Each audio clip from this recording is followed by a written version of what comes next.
Сіздермен мен Абдиева Мөлдір 6 сынып есебін бірге талқылайтын боламыз. 1191 есеп. Сандардың арифметикалық ортасын тап дейді. Сандардың арифметикалық ортасы дегеніміз жалпы қанша сан беріліп отыр, сол сандардың барлығын қосасыз және неше сан қостыңыз, сол санға бөлесіз. Кеттік. Бірінші 5, 7, 10, 18-дің арифметикалық ортасы ол үшін осы сандарды қосасыз. Жалпы 1, 2, 3, 4 сан болып тұр, демек 4-ке бөлесіз. Сонда қосындысы 40 болады. 40-ты 4-ке бөлсек 10 болады. Келесі екінші 14, 18, 17, 23-те 4 сан беріліп отыр. 4-тен бірінші қосып аламыз, сосын 4-ке бөлеміз. Сонда 72 болады. 72-ні 4-ке бөлсек 18 болады. Үшінші 44, 58, 76, 81. Қосындысы 259, оны 4-ке бөлсек 64 бүтін 175 болады. Келесі 3, 6, 12, 19. Жалпы неше сан беріліп отыр мұнда бізде? 5 сан беріліп отыр, Демек мен нешеге бөлемін? Әрине 5-ке бөлем. Қосындысы 40 болады. 40-ты 5-ке бөлсек, әрине ол 8. Келесі 20, 32, 43, 49-ның арифметикалық ортасын табу үшін қосамыз. Қосындысы 144, жалпы 5 цифр беріліп отыр. 144-ті 5-ке бөлсек 28 бүтін 8 болады. Соңғысы 100, 150, 180, 70. Қосындысы 600 болады. 600-ді 5-ке бөлсек 120 болады. Келесі есеп бізде 92. Тамыз айының бірінші аптасында, бір аптада 7 күн бар. Аптасында ауаның температурасы 24, 27, 22, 25, 30, 29, 32 болды дейді. Осы тамыз айының алғашқы аптасындағы ауа температурасының орташа мәні неге тең? Орташа мәні дегеніміз арифметикалық ортасы.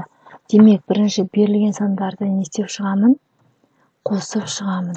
Бір апта 7 күн болғанда 7 градустық өлшем тұру керек. 24, 27, 22, 25, 30, 29, 32. Міне 7 санды не істедім? Қостым. Енді осы 7 қосындысы нешеге бөлемін? Әрине 7-ге.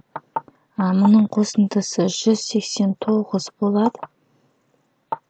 Бөлу 7. 189-ды 7-ге бөлсем 27 болады. Келесі есеп 1193 есеп. Мұнда бізге не айтылған?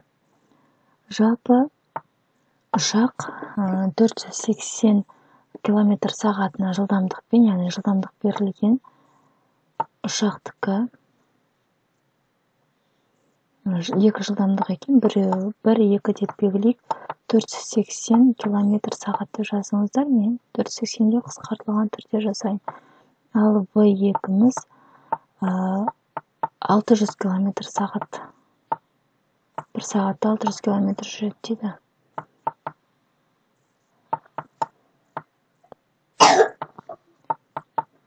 Мынау сол жерге жазылады. Келесі уақыт Т1 осы 480 жүрген кезде ол неше сағат жүріпті?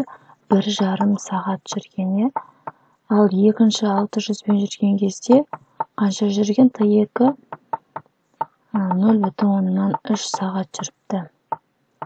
Енді бізге не айтады? Ұшақтың орташа жылдамдығын тап дейді. Орташа жылдамдықты табу үшін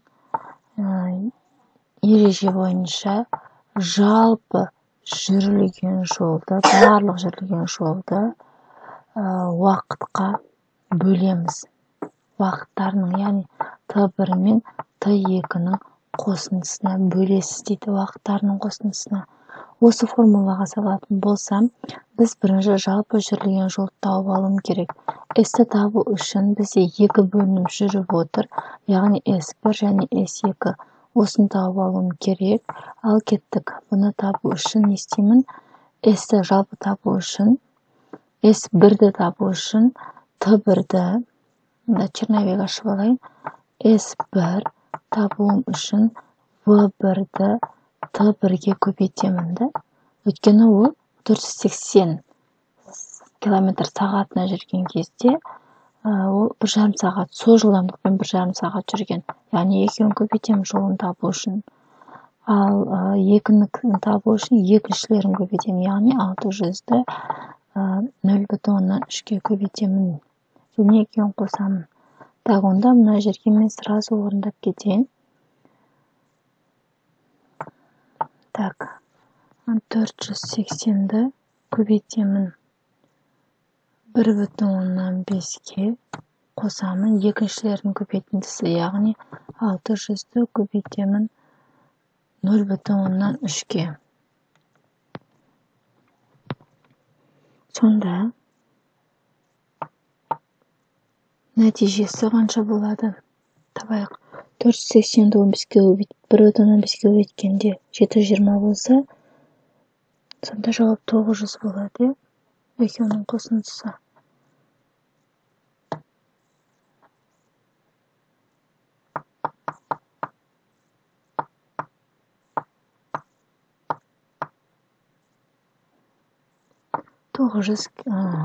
Жол болды, километр болды. Енді не істеймін? Формулаға салып жіберемін. В орташаны табу үшін алымы 900 болды. Километр жүрілген жол. Ал бөлімі сағатын табам. T1-ге T2-ні қосам. Яғни мына екеуінің қосындысы менде 1,8-ге тең. Ал 900-ді 1,8-ге бөле қояйық. Сонда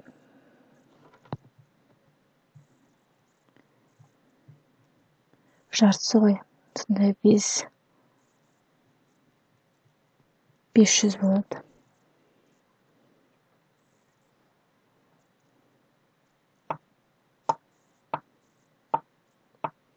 500 километр сағатына болады екен орташа жылдамдығы. Келесі 1194. Бір тамшы судың орташа массасын білу үшін әуелі бос ыдыстың массасы өлшенеді дейді. Содан кейін ыдысқа 50 тамшы су тамызылады. Кейін өлшенгеннен соң. Сонда ыдыстың массасы 45 грамм болады. 50 тамшы су 45 граммды беріп отыр. Ал су бар ыдыстың массасы 48,5 грамм. Бір тамшы судың массасы қанша дейді. Біз бұны анықтау үшін бірінші айырмасын біліп аламыз, яғни грамм массаларынан азайтып аламыз. Сонда 48,5-тен азайтамын 45-ті. Өйткені бос ыдыстың массасы 45 болды. 50 тамшы су тамызғаннан кейін 48,5 болды. Яғни жалпы азайту арқылы судың жалпы массасын тауып алуым керек. Сол судың жалпы массасын 50 тамшы болғандықтан 50-ге бөлемін. Сонда бір тамшым шығады менің. Айырмасы 3,5 болса, оны 50-ге бөлемін. Сонда жауап 0 бүтін, өткен күш санды бөліп жатырмыз. 50 граммға 0,107 болады.